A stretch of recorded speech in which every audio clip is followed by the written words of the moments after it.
My dad's been preaching since the late 1970s. And he said, John, myself, other preachers, ministers that I knew, none of us could understand how a lot of the things in Daniel and Revelation, 2 Thessalonians 2, could even take place. Like it was like science fiction. He said, like, for instance, it says you can't buy or sell anywhere on the earth unless you bear the mark of the beast.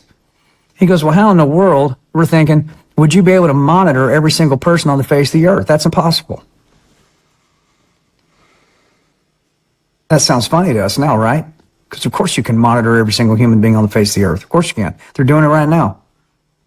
They just haven't weaponized it to that point yet. He said, this is my dad. He goes, we didn't have satellites all the way around the earth back then. I mean, you can get a cell signal in Uganda in the middle of nowhere now. Right? I mean, you can talk to anybody anywhere. It talks about how the Antichrist can project his message onto the entire earth at the same time. He can basically communicate to the whole planet. I was like, well, how in the world? He said, we're all going, how in the, maybe he's telepathic. My dad said that. We all thought, maybe the Antichrist is telepathic. Maybe he can like get in your head and put thoughts in your head and communicate that way. We just couldn't figure it out. He goes, now we've all got these. We talked earlier about the days of Noah, and that's the way it's going to be in the end. And we talked about in the days of Noah where fallen angels thrown down to the earth, polluted the human race, everybody except Noah and his family, God flooded the earth. And the point of the devil doing that was to try to derail the birth of Christ. That was the point. If we can pollute the entire human race, we messed up the bloodline that'll eventually have Jesus Christ being born. That was the plan. God saved Noah, they failed. Noah starts it over, here we go again. You go to the beginning of the New Testament, it shows the entire bloodline of Noah all the way through Jesus Christ, all the way through the end. Beginning of Matthew shows the whole thing. So the question is, if it's going to be like it was in the days of Noah and the devil tried to pollute the whole human race, how's he going to try to do it this time? What's he going to try to do to keep Jesus from coming back where he ultimately loses? What's he going to do? Is he going to try to pollute the human race again? Maybe. How would you do that? I don't know. Tech? Maybe. Again, nobody really knows. These are question marks, but you can read it for yourself and start to put things together. My whole goal is not to convince anybody of anything. My whole goal is to make you think for a minute, go read it for yourself, because if you're alive on this earth when this starts happening and you're a Christian, you need to be able to identify what it is you are seeing. So are you saying if you don't know what it is, you will step in the hole? Everybody line up and get your chip. Well, this can't be the mark of the beast. We're all still here. Okay, I'll take my chip. And what does it say about people that take the mark of the beast? If you take anyone who takes the mark of the beast, their name is not written in the Lamb's book of life. That's the book. That's everybody that belongs to Jesus that's going to heaven is in the book, the Lamb's book of life. If you take that, you are not written in the Lamb's book of life. I'd say that's a pretty final move. So can you imagine if you didn't recognize that for what it was because you didn't have the discernment in you? And where does discernment come from? Does it come from you? Where does it come from? The Holy Spirit, right? So if he's not in you, and you're not able to discern that, and you walk right into that wood chipper, well, there you go.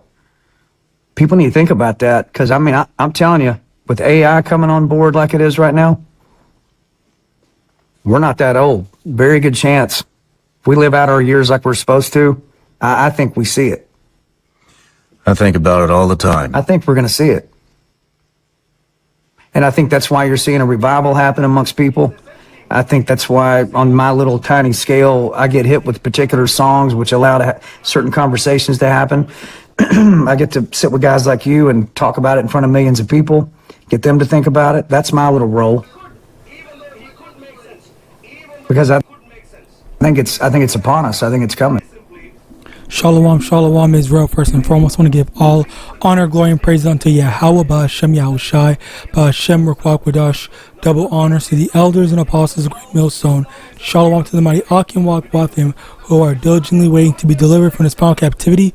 This is Brother Kawakub coming at you with another lesson. Today's lesson, we're going to be going into this because, honestly, the thing about this with me, the thing about this with me is that you have this guy who's talking about all these different things, and it is a very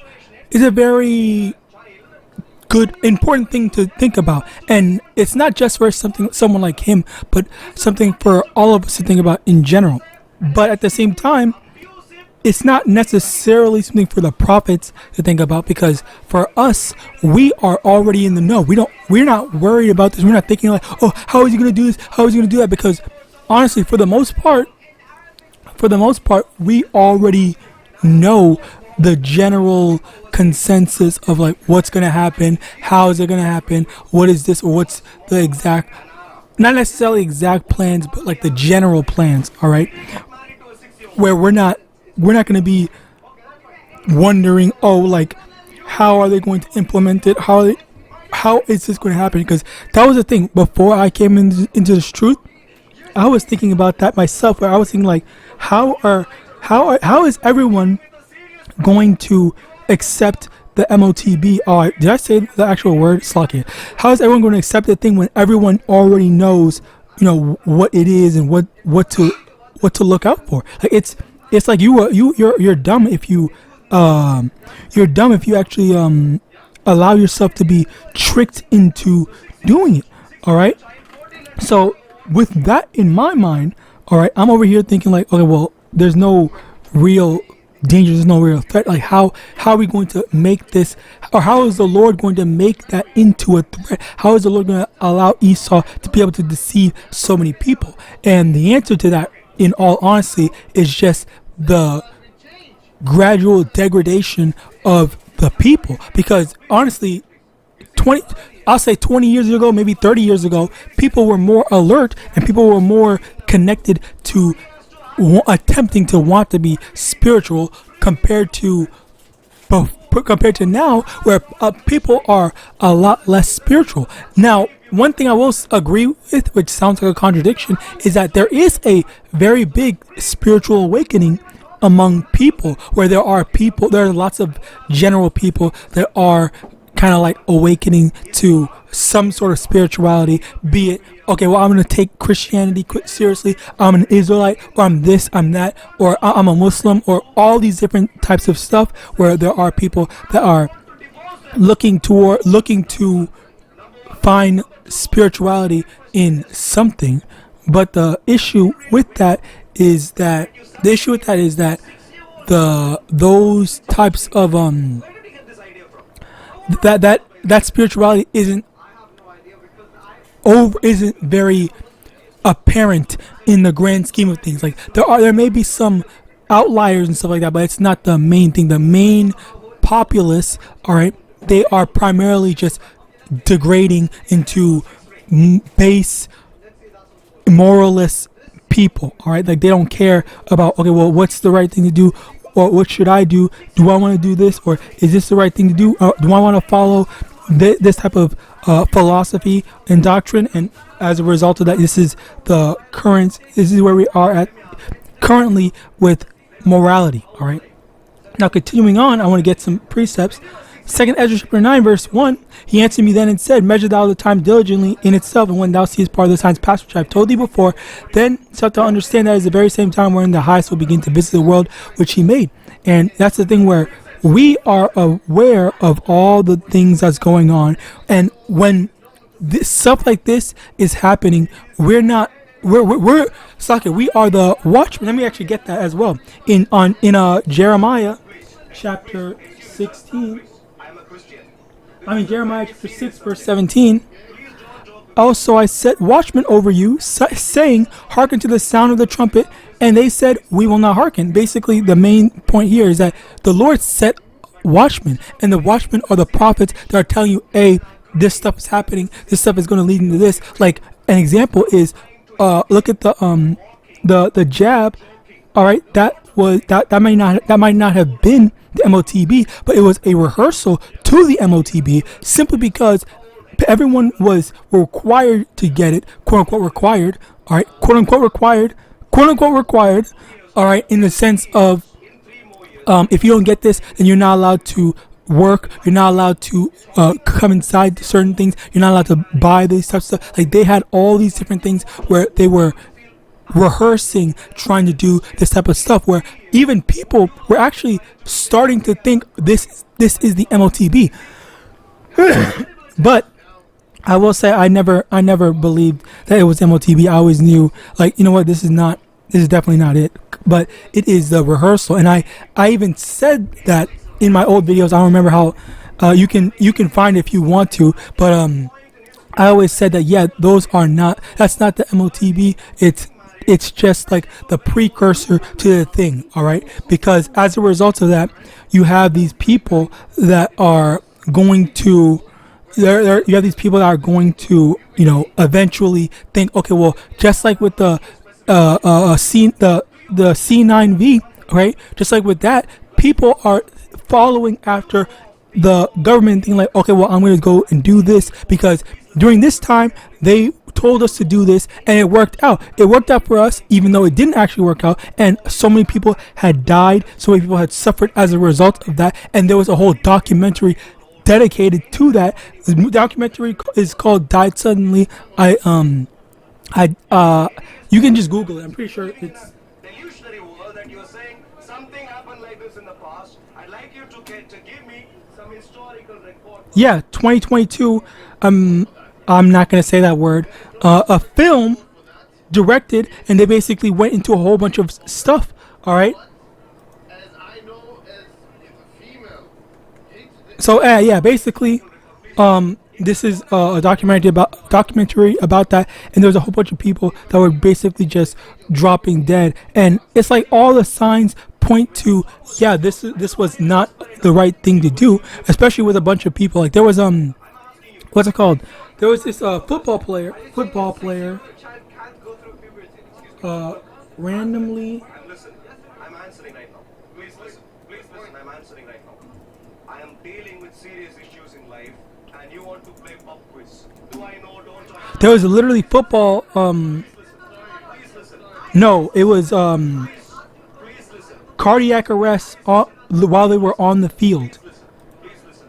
Please listen. If anyone Oh, hold on. Let me see. and tell me Let me just go to ChatGPT. I always go to this. who got Yes. married to a 6-year-old child and challenged me in a public place like Speaker's Corner, instead of Who asking was the- questions and so on, you know what I would do? You know what I would do? I would say, look, I would say this. I'm not like you. I am a Christian. I would say this. And was One second. No, one second. Let me finish now. You know, Jesus Christ, on the other hand, I'm a Christian.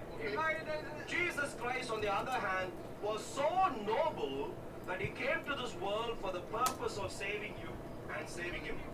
1 second, please. Excuse me, sir. You're a bit confused. Please wait. We'll deal with you later. Chuck Hughes? No. Now, the thing is, Um, one second. Now, Jesus came after so you may leave your 2020. confusion and be saved.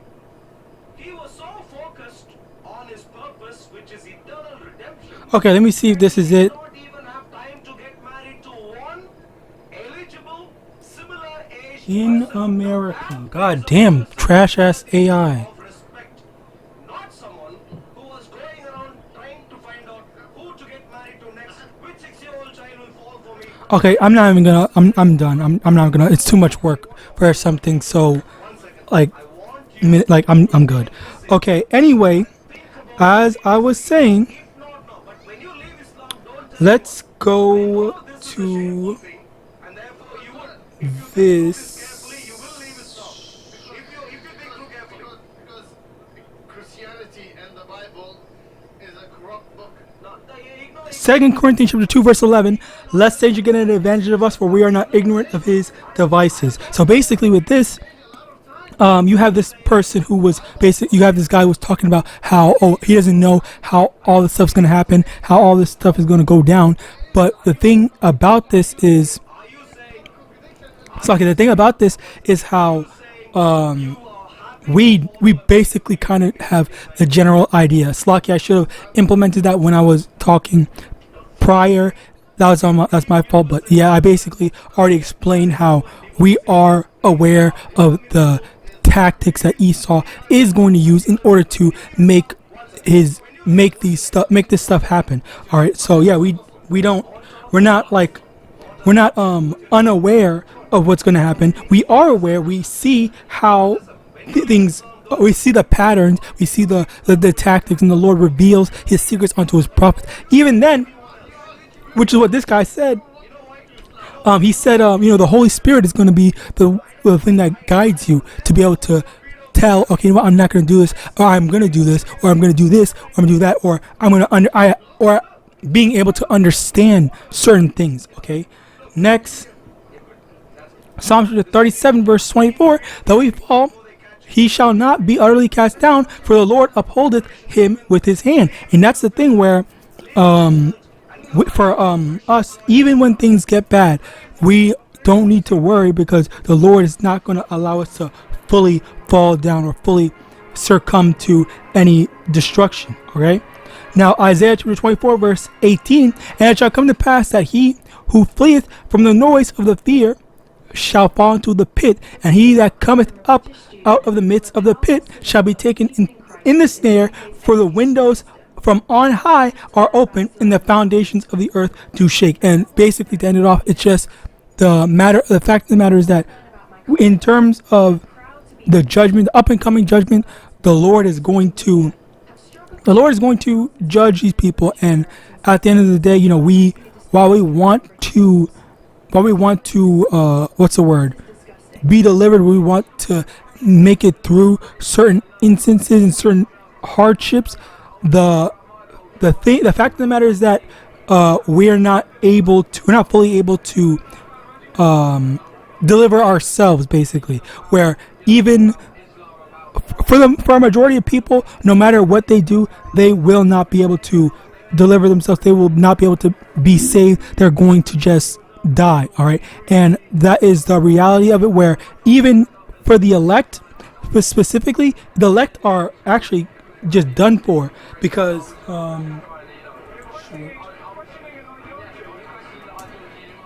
let me get this in Matthew, and then I'll end it up here. Matthew chapter 24 verse 22. And except those days should be shortened, there shall no flesh be saved, but for the elect's sake those days shall be shortened. So basically, even the elect are meant to be destroyed, but the only reason why they are not going to be destroyed is simply because the Lord is going to make it so that the elect will be delivered. All right, so yeah, that's basically all I want to do. That's just that's something that I thought was important to share. I pray this lesson was edifying. I want to give all honor, glory, and praise unto YAHAWAH, SHAMAIWAN, HAITIANS, double honor to the elders, bosses, great millstone, abode ball, and Shalom.